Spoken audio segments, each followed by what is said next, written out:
Hi everyone, my name is Yashubi Agarwal and today I will be discussing residential residence and scope of total income, residential status.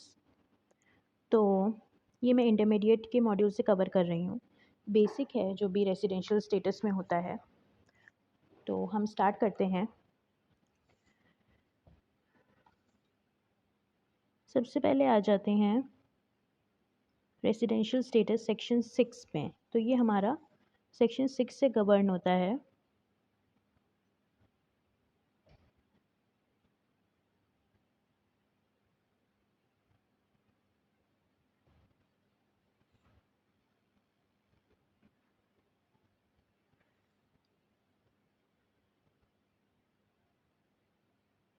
तो the incidence of tax on any SSC depends upon his residential status under the Act. For all purposes of the income tax, taxpayers are classified into three broad categories on the basis of their residential status. तो जो incidence of tax है यानी कि जो tax लगना है वो किस पे डिपेंड करता है? रेसिडेंशियल स्टेटस पे। रेसिडेंशियल स्टेटस का मतलब जो टैक्स पेयर है उसका रेसिडेंट क्या है, क्या वो इंडियन रेसिडेंट है, क्या वो इंडिया के बाहर रहता है। तो उस पे डिपेंड करता है कि उसकी कौन सी इनकम पे टैक्स लगेगा, कितना टैक्सेबल होगा, क्या रेट से टैक्स लगेगा। तो इसके लिए रेसिडेंशियल स्टेटस जानना बहुत ज़रूरी है। ठीक है, तो तीन कैटेगरीज में बेसिकली डिवाइड किया गया है रेसिडेंशियल स्टेटस को। Resident and ordinary resident, resident but not ordinary resident and non resident. ठीक है, taxpayers other than individual and HUF are classified into two broad categories, resident and non-resident. तो जो tax payer हैं individual categories में उनको तीन चीज तरह से डिवाइड किया गया है: resident and ordinary resident, resident but not ordinary resident and non resident. But जो टैक्स पेयर्स हैं उनको दो तरीके से डिवाइड किया गया है: other than individual and HUF, resident and non resident. ठीक है, अब आगे चलते हैं।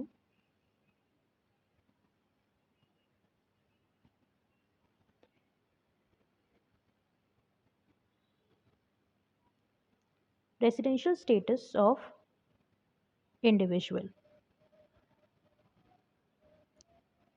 Residential status of individual. तो residential status on the basis of number of days of stay in India. तो हम रेसिडेंशियल स्टेटस इंडिविजुअल का कैसे डिफाइन करते हैं? On the basis of the number of stay in India, कितनी दिन वो इंडिया में रुका है उसके बेसिस पे।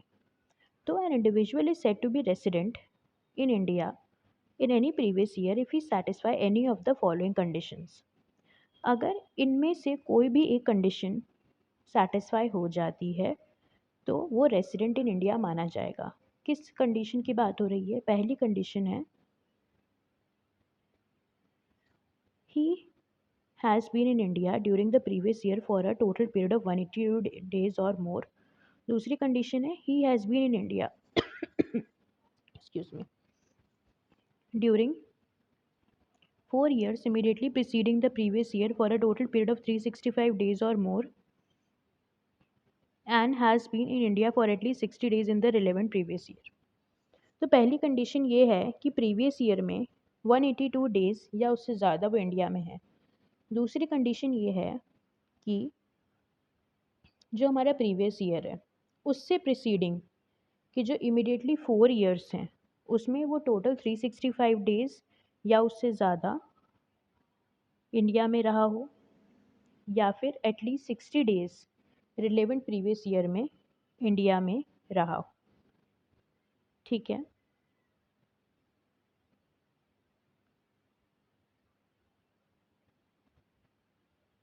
तो ये दोनों चीज़ फोर जो प्रिसीडिंग ईयर के इमीडिएटली 4 प्रिसीडिंग ईयर्स हैं उसमें total 365 days plus preceding year में 60 डेज। तो ये हो गया एक कंडीशन, ये हो गई दूसरी कंडीशन, दोनों में से एक सेटिस्फाई हो जाएगी तो रेसिडेंट बन जाएगा individual.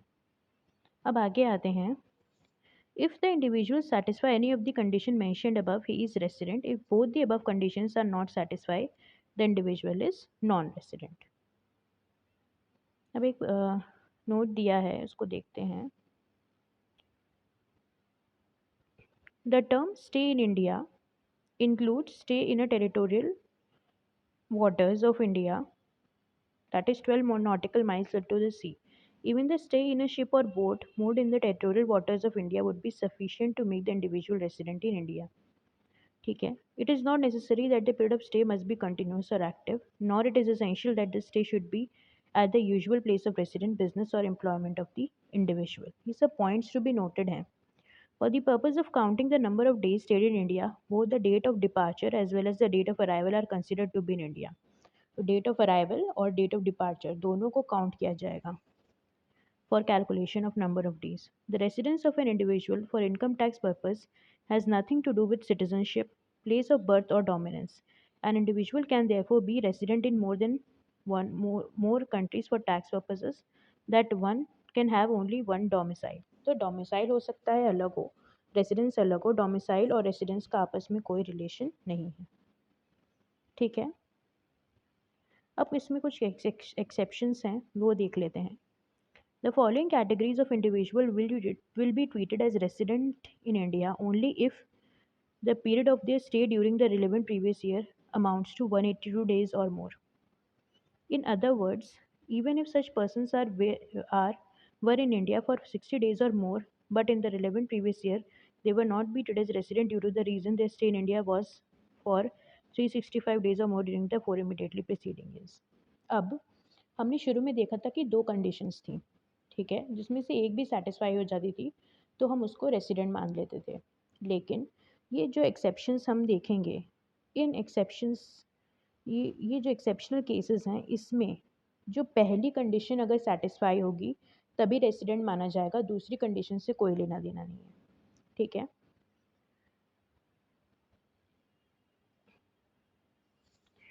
Indian citizen who leaves India during the relevant previous year as a member of crew or as an Indian ship or for purpose of employment outside India, पहली कैटेगरी. या फिर Indian citizen or person of Indian origin who being outside India comes to visit India during the relevant previous year. However, such person having total income other than the income from foreign sources exceeding 15 lakhs during the previous year will be treated as resident in India if the period of his stay during the relevant previous year amounts to 182 days or more or has been in 4 immediately preceding year for a total period of 365 days or more and has been in India for at least 120 days in the previous year. ठीक है. तो इसमें इनको हम exceptional consider करेंगे. पहला में था कि अगर एक इंडियन सिटीज़न है, उसने रिलेवेंट प्रीवियस ईयर में as a member of crew of Indian ship for the purpose of employment outside India अगर वो है, तो दूसरा वाला कंडीशन अप्लाई नहीं होगी. दूसरा है इंडियन सिटीज़न और पर्सन ऑफ इंडियन ओरिजिन. अगर कोई पर्सन इंडियन ओरिजिन का है, इंडियन ओरिजिन मतलब a person is said to be of Indian origin if he or his parents or either of his grandparents were born in undivided India. ठीक है, तो वो Indian origin का person होता है. तो अगर इंडियन ओरिजिन का पर्सन है who being outside India comes to visit India during the relevant previous year, अगर कोई इंडियन ओरिजिन का पर्सन है तो उस केस में वो एक्सेप्शनल दूसरी कंडीशन अप्लाई नहीं होगी. ठीक है.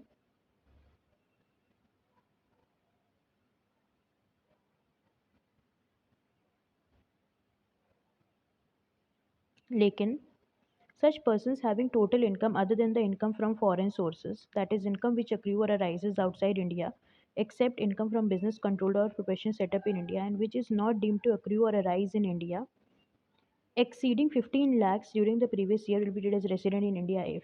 अगर ये जो पर्सनस हैं जी इंडियन ओरिजिन की जिनकी बात हो रही थी, अगर इनकी income other than the income from foreign sources अगर 15 लाख से ज़्यादा है during the previous year, they will be treated as resident अगर the period of his stay during the relevant previous year amounts to 182 days or more, or he has been in India during 4 years immediately preceding the previous year, or for a total of period of 365 days or more, and has been in India for at least 120 days in the previous year. तो इसमें एक तो 182 days वाली condition जो हमने पहले देखी थी और दूसरी 4 years immediately preceding the previous year for the total of 365 plus इसमें 120 डेज की बात हो रही है 60 डेज की जगह. Stay in India for 120 days in the relevant previous year is not a stand-alone condition. This condition requires stay in India for 120 to 120 days in the relevant previous year plus 365 days in the previous year. ये हम देख चुके हैं. आगे आ जाते हैं. How to determine period of stay in India for an Indian citizen being a crew member. ये आप देख लेना. मैं ज़्यादा डिटेल में नहीं जा रही हूँ. एग्जाम्पल से देखते हैं. बट ये डिटेल में जाना पड़ेगा क्योंकि क्वेश्चन आ सकता है इससे. तो देख लेते हैं इसको एक बार. How to determine period of stay in India for an Indian citizen being a crew member. In case of foreign bound ships where the destination of the voyage is outside India, जहाँ पे destination outside India होती है, there is an uncertainty regarding the manner and the basis of determining the period of stay in India for which an Indian citizen being a crew member. To remove this uncertainty, explanation 2 of section 6.1 provides that in case of an individual being a citizen of India and a member of the crew of the foreign bound ship leaving India, the period or periods of stay in India shall in respect of such voyage be determined in prescribed manner and subject to the prescribed condition. According to CBDT, according to the notification and income tax rules, according to the rule, for the purpose of section 6.1, in case of an individual being a citizen of India and as a member of crew, the period stay in India shall in respect of eligible voyage not include the following period. अब इसमें कौन से period included नहीं होंगे?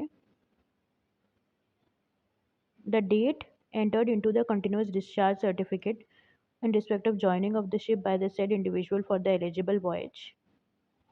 The date entered into the continuous discharge certificate in respect of signing off by that individual from the ship in the respect of such voyage.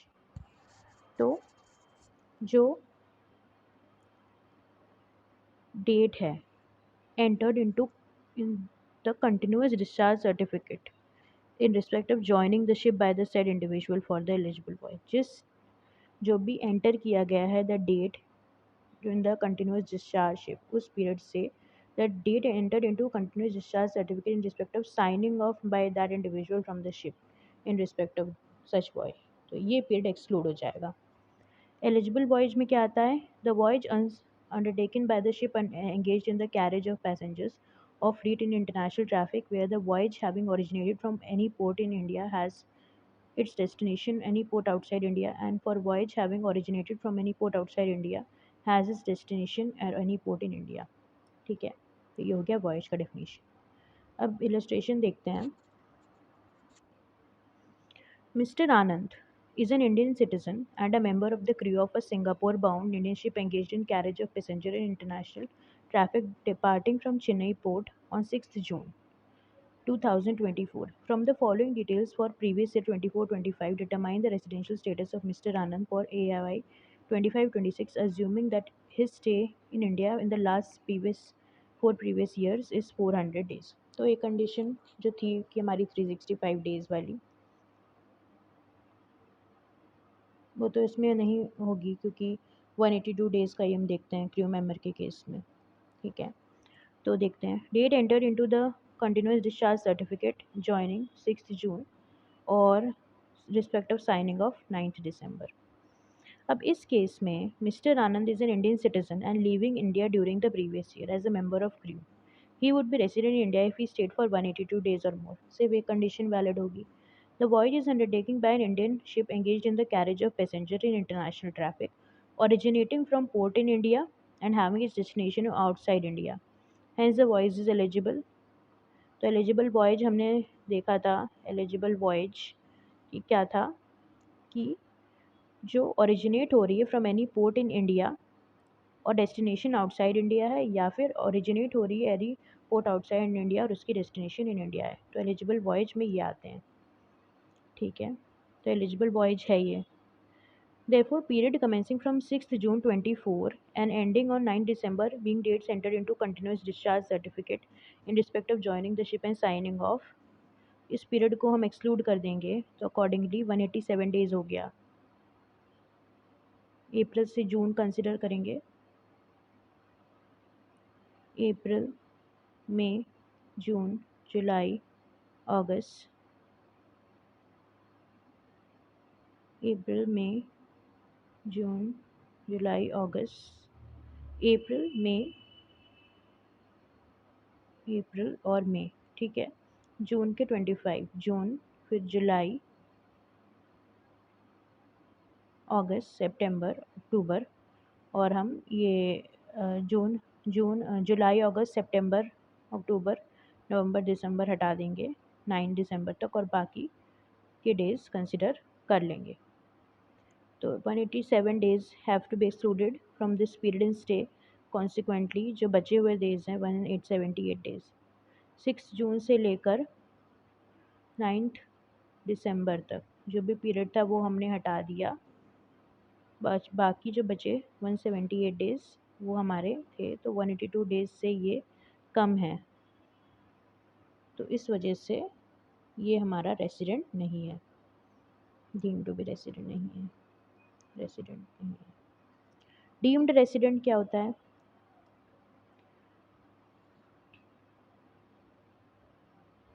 An individual being an Indian resident having total income other than income from foreign sources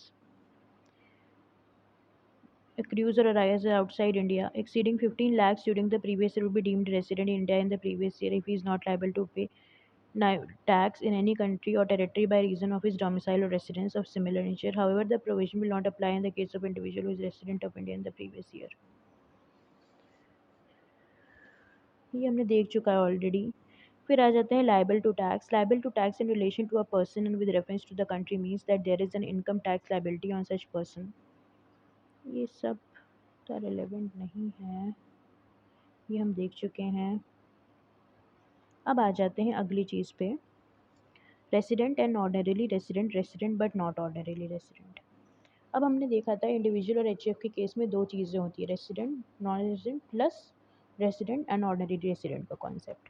तो only individual and HUF can be resident but not ordinarily resident in India. All other classes or SSCs can be either as resident or non-resident. ठीक है। A non-resident ordinary resident person is one who satisfy any of the following condition. तो एक non ordinary resident person कौन होगा? जो इनमें से कोई भी एक कंडीशन सेटिस्फाई कर देगा। ठीक है। पहली, if such individual has been non-resident in India in any 9 out of 10 previous year preceding the relevant previous year, पहली कंडीशन। दूसरी, if such individual has during 7 previous year preceding the relevant previous year been in India for a period of 27-29 days or less, or if such individual or an Indian citizen or person of Indian origin having total income other than income from foreign sources and which is not deemed to accrue exceeding 15 lakhs during the previous year who has been in India for 120 days or more but less than 182 days during the previous year. If such individual is an Indian resident who is deemed to be resident in India under section 61E, तो अगर इन चारों में से बर आप पढ़ लेना इनको, कोई भी एक कंडीशन सेटिस्फाई हो जाती है तो that will be resident and not ordinarily resident. ठीक है। एंड नाउ हम एक इलस्ट्रेशन देखते हैं जिससे चीज़ें क्लियर हो जाएंगी। तो ये चारों कंडीशन आप एक बार देख लेना, दोबारा रीड करोगे तो समझ में आ जाएगी आपको। मैं एक बार और आपके लिए रीड कर देती हूँ।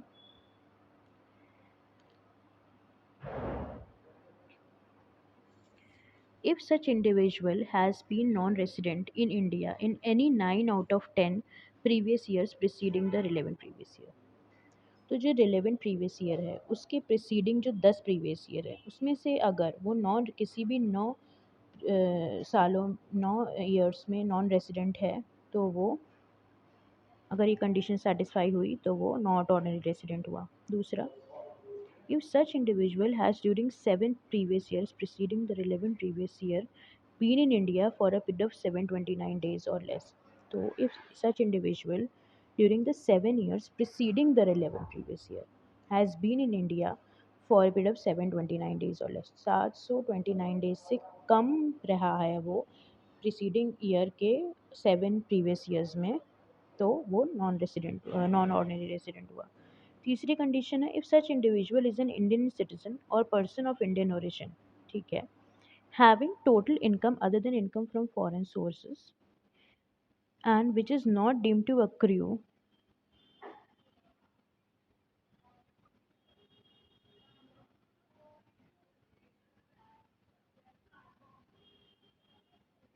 ex- and which is not deemed to accrue exceeding 15 lakhs during the previous year, who has been in India for 120 days or more but less than 182 days during the previous year, तो ये condition हो गई.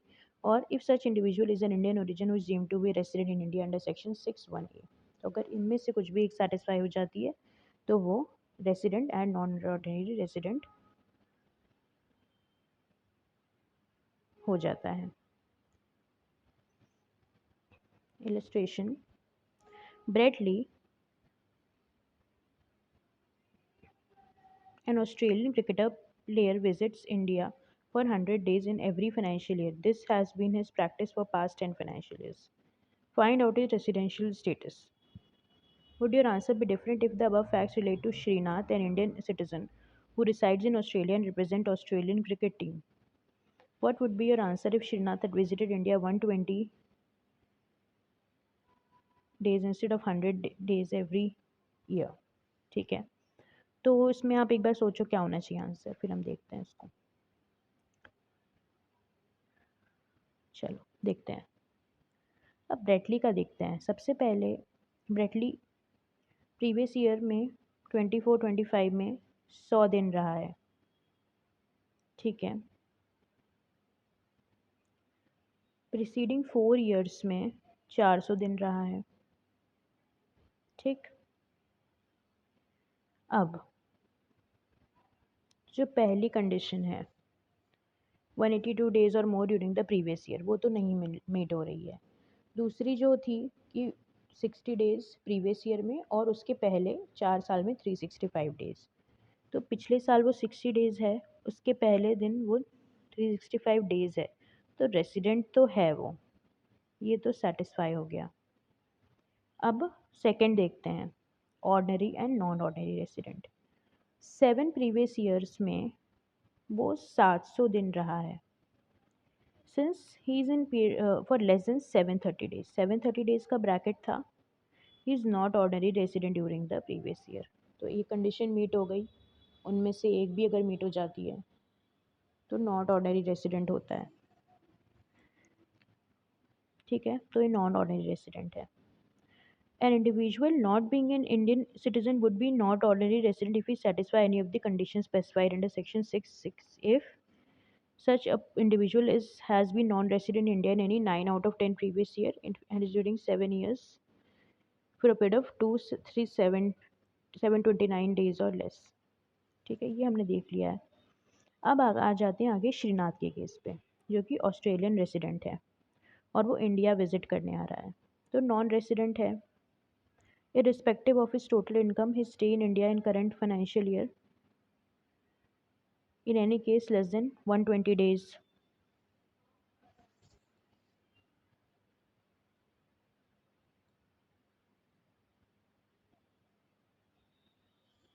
In this case, if Srinath total income exceeds 15 lakh, he would be treated as resident but not ordinary resident in India, since his stay in India is 120 days in previous year and 480 days. तो इसमें बात करते हैं जो Indian citizen है अगर, जो कि ऑस्ट्रेलिया में रिसाइड करता है. ठीक है.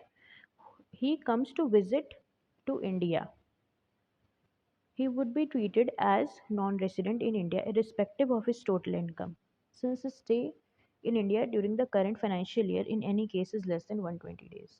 तो 120 डेज से कम है उसका स्टे. तो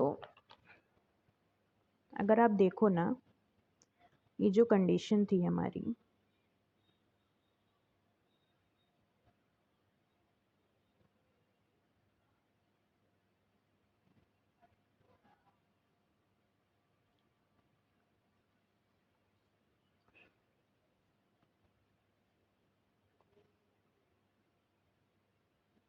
ये वाली जो कंडीशन थी, if such individual is an Indian citizen or person of Indian origin having total income other than income from foreign sources who comes to visit to India in any previous year. ठीक है। तो ये इस case में श्रीनाथ की बात हो रही है। अब ये जो है ये इंडियन सिटीज़न है, ठीक है। अब ये इंडियन सिटीज़न है तो ये वाला क्लॉज एप्लीकेबल हो जाएगा उस पे, ये वाला। तो अगर वो इंडिया विज़िट करने आ रहा है, उसकी 15 लाख से ज़्यादा इनकम है, तो 120 डेज से अगर वो ज़्यादा है प्रीवियस ईयर में, तभी वो माना जाएगा, ठीक है।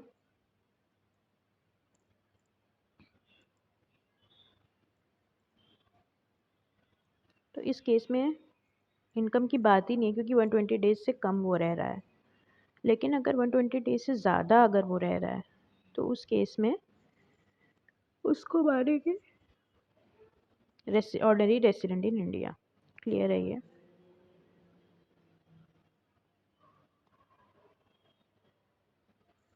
एक और इलस्ट्रेशन देखते हैं। Mr. B, a Canadian citizen, comes to India for the first time during the previous year 2021.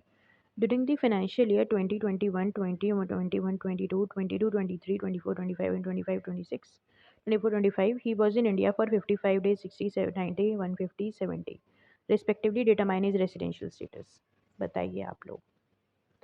सबसे पहले मैं बताती हूँ कैसे चेक करेंगे। इंडिविजुअल की बात हो रही है, ठीक है।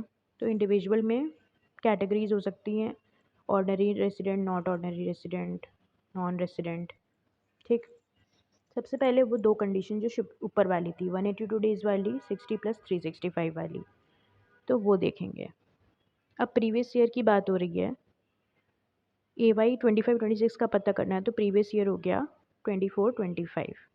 24-25 में वो 70 दिन था, तो 182 डेज़ वाली तो मीट नहीं हो रही है। दूसरी थी 60 days in the previous year, तो ये मीट हो रही है, और 365 days in the preceding 4 years, तो 150 प्लस 90 प्लस 60 प्लस 55 कितना हो गया 355। तो 365 डेज से कम है, तो बेसिक कंडीशन ही सेटिस्फाई नहीं हो रही है, तो ये नॉन रेसिडेंट हो गया। एक बार ये नॉन रेसिडेंट हो गया तो हम ऑर्डिनरी रेसिडेंट है या नहीं वो चेक करने की ज़रूरत नहीं है। अब आगे आ जाते हैं रेसिडेंशियल स्टेटस ऑफ HUF पे। HUF would be resident in India if the control and management of its affairs is situated wholly or partly in India. If the control and management of affairs is situated wholly outside India, it would become non-resident. तो अगर control and management होल्ली या फिर partly India में situated है, होल्ली या फिर partly, तो वो रेसिडेंट है। अगर होल्ली बाहर है तो वो नॉन रेसिडेंट है। The expression control and management referred under Section 6 refers to the central control and management and not the carrying on day-to-day businesses of servants, employees, agents. जो central control and management है उसकी बात हो रही है। Control and management means de facto control and management and not merely having the right to control or manage. अब control का आप देख लेना किसको कंट्रोल बोलते हैं। इसमें हम डायरेक्ट आ जाते हैं। Resident but not ordinary resident कैसे डिफाइन होगा? इफ़ कर्ता और of resident HUF satisfies both of the following additional condition, then resident HUF would be resident ordinary resident, otherwise it will be resident but not ordinary resident. अगर कर्ता जो है HUF का ये दोनों कंडीशन सेटिस्फाई कर लेता है तो वो रेसिडेंट और ऑर्डनरी रेसिडेंट होगा। अगर एक भी कंडीशन नहीं करता है तो वो नॉट ऑर्डनरी रेसिडेंट होगा। कंडीशन क्या है? कर्ता of resident HUF must be resident in at least 2 previous year out of 10 previous years immediately preceding the relevant previous year. Stay of Karta during 7 previous year immediately preceding relevant previous year should be 730 days or more. तो ये दो conditions होती हैं जो आपको याद करनी पड़ेंगी। ये दोनों सेटिस्फाई होती हैं तभी रेसिडेंट एंड ऑर्डनरी रेसिडेंट होता है HUF। एग्जाम्पल देखते हैं। The business of HUF is transacted from Australia and all the policies decisions are taken there. Mr. E. Karta of HUF, who was born in Kolkata, visits India during previous year 24-25 after 15 years. He comes to India on 1/4 to 2024 and leaves for Australia on 1/2/2024. Determine the residential status of E and HUF for AY 25-26.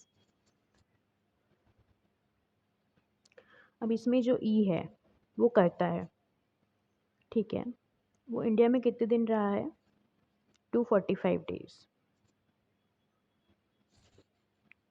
1424 से लेकर 1224 तक। तो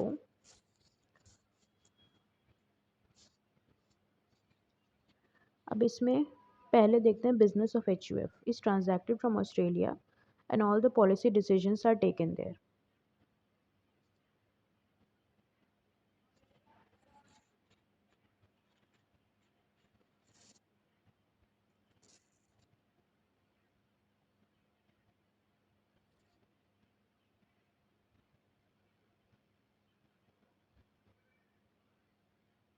HUF would be resident in India if control and management of its affairs are situated wholly or partly in India.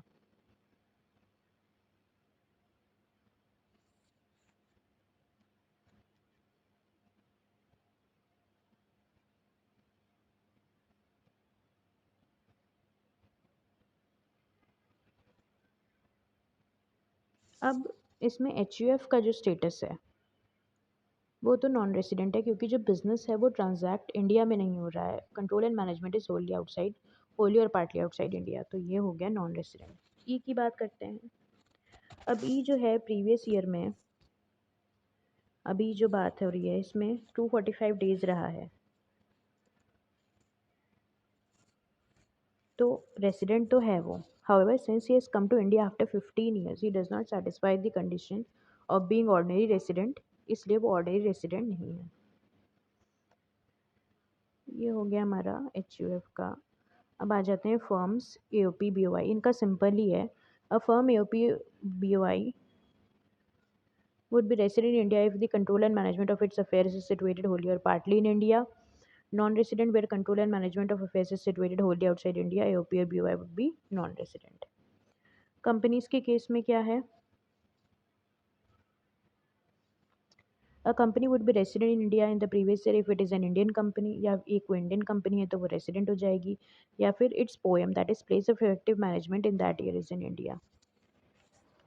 Poem to mean a place where key management and commercial decisions that are necessary for the conduct of the business are whole and substance made up of। अब ये जो poem है इस पे बहुत ही बड़ा discussion हमारे final level पे दिया हुआ है, जो कि आप डिटेल में पढ़ोगे तभी आपको एक समझ में आएगा। अभी फ़िलहाल आप इसका फुल फॉर्म देख लो, प्लेस ऑफ इफेक्टिव मैनेजमेंट। अगर place of effective management India में है तो वो रेसिडेंट है। Residential status of local authority, local authorities an artificially reduced person would be resident in India if control and management of the affairs is situated wholly or partly in India. Where control and management of the affairs is situated wholly outside India, they would be non-resident. तो यहाँ पे हम residential status खत्म होता है। Scope of total income हम किसी और दिन कवर कर लेंगे जैसे टाइम मिलेगा। Thank you so much for watching. I hope you like the video. कुछ क्वेश्चंस हो तो आप कमेंट में डाल देना। मैंने थोड़ा जल्दी में कवर किया है बिकॉज इतना टाइम नहीं होता है कि हम चीज़ों को धीरे धीरे करें, बट आई हैव ट्राइड कि मैं सारा कुछ एक्सप्लेन कर सकूं। आप जो कंडीशंस हैं उसको एक जगह लिख लो, उसको याद कर लो, उसको समझ लो। उस कंडीशंस को देख के अपने लॉजिक से अगर आप क्वेश्चन सॉल्व करोगे, फिर विदाउट सॉल्यूशंस को देखे, तो आप ज़्यादा जल्दी सॉल्व कर पाओगे। और जो भी और कोई टॉपिक हो जिसको आप चाहते हो कि मैं देखूँ, तो आप मुझे कमेंट कर सकते हो। Thank you so much for watching.